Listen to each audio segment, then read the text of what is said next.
सभी को मेरा नमस्कार साथियों। स्वागत है आपका अपने YouTube चैनल प्रवीण ढूंढुआ में। इस वीडियो में साथियों हम आपको प्रोसेस बताने वाले हैं। जब एक ही परिवार के सदस्यों के वोट एक ही बूथ में अलग अलग स्थान पर चले जाते हैं, ऐड हो जाते हैं, तो उन्हें आप किस प्रकार से एक स्थान पर कर सकते हैं। यानी आप सभी बीएलओ साथियों को पता ही है, बहुत सारे बूथ ऐसे होते हैं जहां पर एक ही बूथ में एक से ज़्यादा सेक्शन होते हैं। खास तौर पर शहरी इलाकों में जहाँ पर वार्ड होते हैं या कॉलोनियाँ होती है, तो एक ही बूथ में एक से ज़्यादा कॉलोनियाँ हो जाती है और परिवार के सदस्यों के जो वोट है वो एक कॉलोनी से दूसरी कॉलोनी में चले जाते हैं। तो उनको आप किस प्रकार से एक ही स्थान पर इकट्ठा कर सकते हैं, मतदाता सूची में जोड़ सकते हैं, तो हम पूरा प्रोसेस आपको बताने वाले हैं। वीडियो को लास्ट तक जरूर देखें साथियों। तो वीडियो शुरू करते हैं। सबसे पहले आपको अपने गरुड़ा ऐप को ओपन कर लेना है। उसके बाद आपको थ्री डॉट्स पर क्लिक कर देना है और आपको फॉर्म्स पर क्लिक करना है साथियों। यह प्रोसेस हम फॉर्म नंबर 8 में शिफ्टिंग वाले ऑप्शन में कर सकते हैं। तो आपको फॉर्म नंबर 8 ओपन कर लेना है। पहला ही ऑप्शन है शिफ्टिंग ऑफ रेजिडेंस, आपको यहाँ पर क्लिक कर देना है साथियों। उसके बाद आपको नेक्स्ट बटन पर क्लिक करना है। यहाँ पर आपको मतदाता की एपिक आईडी यहाँ फिल कर देनी है। यानी जिस मतदाता का वोट आपको उसके परिवार के सदस्यों के साथ अटैच करना है, वो आपको यहाँ पर फिल कर देनी है। ये प्रोसेस सेम उसी बीएलओ साथियों को करना है जिस बूथ में मतदाता का पहले वोट है, यानी सेक्शन अलग है लेकिन वोट एक है। तो साथियों यहाँ पर हमें एपिक आईडी फिल कर देनी। उसके बाद फैच डिटेल पर आपको क्लिक कर देना है। इस प्रकार से मतदाता का रिकॉर्ड आपको फाउंड हो जाता है और नेक्स्ट बटन पर आपको क्लिक कर देना है। दोबारा से आपको मतदाता की पूरी डिटेल इस प्रकार से शो होगी। आपको प्रोसीड बटन पर क्लिक कर देना है साथियों। उसके बाद दोबारा से आपको इस प्रकार से इंटरफेस होगा, तो आपको नेक्स्ट बटन पर क्लिक कर देना है। इस प्रकार से आपके सामने डिटेल शो हो जाती है। आपको डायरेक्ट आधार डिटेल पर चले जाना है। यहाँ पर आपको मतदाता का आधार डिटेल है, यानी आधार की संख्या है, यहाँ पर फिल कर देनी है तो यहाँ पर फिल कर दीजिए, नहीं है तो आप नीचे वाले कॉलम पर टिक करके नेक्स्ट स्टेप पर चले जाइए। उसके बाद आपको मोबाइल नंबर का ऑप्शन दिखाई देगा। यहाँ पर आपको मतदाता का मोबाइल नंबर फिल कर देना है। यदि मतदाता के पास स्वयं का मोबाइल नंबर नहीं है तो उसी के नीचे वाले कॉलम में मोबाइल नंबर ऑफ रिलेटिव, यहाँ पर उसके परिवार के सदस्य का मोबाइल नंबर आप डाल सकते हैं। नेक्स्ट स्टेप में साथियों ईमेल आईडी, एप्लीकेंट की ईमेल आईडी आपको यहाँ पर फिल कर देनी है तो डाल दीजिए, नहीं तो कोई आवश्यकता नहीं है। उसके बाद आपको नेक्स्ट बटन पर क्लिक कर देना है। यहाँ पर आपको दोबारा से वही ऑप्शन शो होंगे फॉर्म नंबर 8 के, तो आपको यहाँ पर कुछ भी क्लिक नहीं करना है, आपको नेक्स्ट बटन पर क्लिक कर देना है। उसके बाद साथियों आपको यहाँ पर एड्रेस फिल कर देना है। एड्रेस आप अच्छे से फिल करें। मतदाता के परिवार के जिस सदस्य के साथ आपको इनका वोट जोड़ना है वही मकान नंबर आपको यहाँ पर फिल करना होता है साथियों। और एड्रेस में जो डॉक्यूमेंट में एड्रेस है वही डालें। यानी उदाहरण के तौर पर मतदाता को अपना जो मकान नंबर उसके परिवार के सदस्य का मकान नंबर है 45 नंबर में और सेक्शन ए में है, तो यहाँ पर आपको मकान नंबर फिल कर देना है। उसके बाद आपको मतदाता के एड्रेस से स्ट्रीट, एरिया, लोकेलिटी, मोहल्ला, रोड यहाँ पर फिल कर देना है। इस प्रकार से साथियों आपको सभी कॉलमों को अच्छे से फिल कर देना है। और जैसे ही आप एक कॉलम में डिटेल डालते हैं तो उसी के नीचे वाली जो कॉलम है उसमें ये डाटा ट्रांसलेट हो जाता है। उसको आप हिंदी और इंग्लिश लैंग्वेज में अच्छे से चेक कर लें। यदि कोई उसमें गलती है तो आप अपने कीबोर्ड का इस्तेमाल करके चेंज करके, यानी हिंदी में तो हिंदी कीबोर्ड कर लें अपने मोबाइल का और उसे करेक्ट कर दें। ये डिटेल अच्छे से आपको चेक कर लेनी है, विलेज, टाउन, इस प्रकार से। और पोस्ट ऑफिस फिल कर देना है और आपको पिन कोड भी मतदाता के यहाँ पर फिल कर देना है साथियों।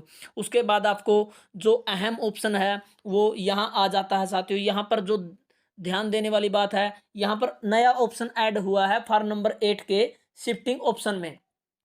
यह ऑप्शन अभी अभी रिसेंटली जो गरुड़ा ऐप का वर्जन अपडेट हुआ था 4.1.0, तो उसमें यह ऑप्शन ऐड किया था। यहाँ पर आपको जैसे ही क्लिक करते हो सेक्शन नंबर में, तो उस बूथ के जितने भी सेक्शन है वो यहाँ पर शो होंगे।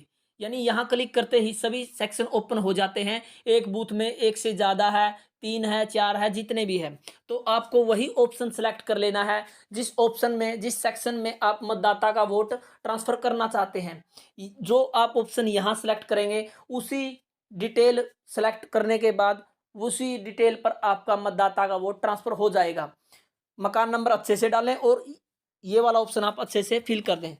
जैसे मेरे पास 2 ब्लॉक हैं, तो मैंने जिस ब्लॉक में इस वोटर आईडी को ट्रांसफ़र करना है, यहाँ से क्लिक करके सिलेक्ट कर लिया है। उसके बाद आपके सामने डिस्ट्रिक्ट्स का ऑप्शन सिलेक्ट होता है। जो पहले से ही डिस्ट्रिक्ट सेम है, तो यहाँ पर डिस्ट्रिक्ट सेम रहने दें, क्योंकि आपको केवल भाग संख्या के सेक्शन नंबर को चेंज करना है। उसके बाद सेलेक्ट एड्रेस प्रूफ, यहाँ पर साथियों आपको एक लिस्ट मिल जाती है एड्रेस प्रूफ के तौर पर, यानी जो इलेक्शन कमीशन ऑफ इंडिया ने इन डॉक्यूमेंट को एड्रेस प्रूफ के रूप में माना है, तो इनमें से कोई एक डॉक्यूमेंट आपको अटैच करवा लेना है। उसके अलावा मैं एक सजेशन और देता हूं बीएलओ साथियों को, आप मतदाता के परिवार के सदस्य का वोटर आईडी अवश्य लें, ताकि यह पता लग सके कि उनका भाग संख्या किस भाग संख्या में वोट ट्रांसफर होना है। तो साथियों, जैसे मैंने आधार कार्ड सेलेक्ट कर लिया है, उसके अलावा एक ही डॉक्यूमेंट पर आप सभी डॉक्यूमेंट मतदाता के कॉपी करवा लें, जैसे कि वोटर कार्ड, आधार कार्ड, इस प्रकार से, और सेल्फ अटेस्टेड डॉक्यूमेंट ही हमें अटैच करना है। उसके बाद नेक्स्ट ऑप्शन में attach self attested copy of document, यानी जो डॉक्यूमेंट आपने यहाँ पर सेलेक्ट किया है, उसी डॉक्यूमेंट को आप सेल्फ अटेस्टेड करवा के यहाँ पर अपलोड कर देना है। 2 ऑप्शन आपके सामने होते हैं, कैमरा या गैलरी, दोनों ऑप्शन को आप चूज कर सकते हो, किसी भी को, और आप यहाँ से सिलेक्ट करने के बाद डॉक्यूमेंट अपलोड कर दें। और साथियों, सबसे अहम बात आ जाती है, डॉक्यूमेंट स्कैन करते हैं तो उसको अपलोड करने से पहले एक बार अच्छे से क्रॉप कर लें। जो भी हिस्सा आपको लेना है वही क्रॉप रखें। उसके अलावा अननेसेसरी जो डॉक्यूमेंट का आपको पार्ट रह जाता है, उसको आप क्रॉप कर लें। उसके बाद आपको इस प्रकार से क्रॉप करने के बाद टिक कर देना है। इस प्रकार से साथियों आप देख सकते हैं प्रीव्यू में आपका जो डॉक्यूमेंट है बिल्कुल साफ दिखाई दे रहा है। उसके बाद आपको नेक्स्ट ऑप्शन पर क्लिक कर देना है। उसके बाद साथियों इस प्रकार से आपके सामने डिक्लेरेशन शो होगी, और आपको लास्ट ऑप्शन यहाँ पर केवल फीड करना है प्लेस ऑफ एप्लीकेशन, यानी जिस स्थान से आप फॉर्म अप्लाई कर रहे हैं वो स्थान आपको यहाँ पर फिल कर देना है। उसके बाद आपको डन बटन पर क्लिक कर देना है। जैसे ही आप डन बटन पर क्लिक करेंगे तो इस प्रकार से फॉर्म का पूरा प्रीव्यू आपको दिखाई देगा। जो डिटेल आपने फिल की है उसे अच्छे से आप चेक कर लें, क्योंकि बाद में आपको कोई परेशानी नहीं होगी। आप इस समय तक इस फॉर्म में करेक्शन कर सकते हैं। यदि कोई डिटेल आपकी गलत है तो आप क्रॉस वाले बटन पर क्लिक करके फॉर्म को वापस चेक कर सकते हैं और ठीक कर सकते हैं। उसके बाद जैसे ही आप डन बटन पर क्लिक करके प्रीव्यू के नीचे आपको एक कन्फर्म बटन का ऑप्शन दिखाई देगा।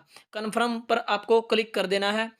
जैसे ही आप कन्फर्म बटन पर क्लिक करेंगे तो आपके सामने इस प्रकार से मैसेज आ जाता है, thank you, your application has been submitted, और सक्सेसफुली ऑन डेट, जिस डेट को आप फॉर्म अप्लाई कर रहे हैं, योर रेफरेंस आईडी इज, इस प्रकार से आपको रेफरेंस आईडी मिल जाती है। साथियों, इस प्रकार से आपका पूरा फॉर्म का जो प्रोसेस है कंप्लीट हो जाता है। हमने आपको स्टेप टू स्टेप बता दिया कि किस प्रकार से एक ही परिवार के वोटों को आप एक ही सेक्शन में एडजस्ट कर सकते हैं, यानी बना सकते हैं। वीडियो कैसी लगी कमेंट में ज़रूर बताएं। आपका कोई सजेशन है तो वो भी कमेंट में बता दें, क्योंकि हमारे बीएलओ साथियों के कॉल हमारे पास आते हैं कि आप इस ऑप्शन पर वीडियो बनाइए। हमारे एक बीएलओ साथी की कॉल आई थी कि आप इस ऑप्शन पर इस जो समस्या है हमारी इसका सोल्यूशन कीजिए, तो हमने आपको पूरा प्रोसेस बता दिया है। तो साथियों धन्यवाद वीडियो देखने के लिए। आपका दिन शुभ हो।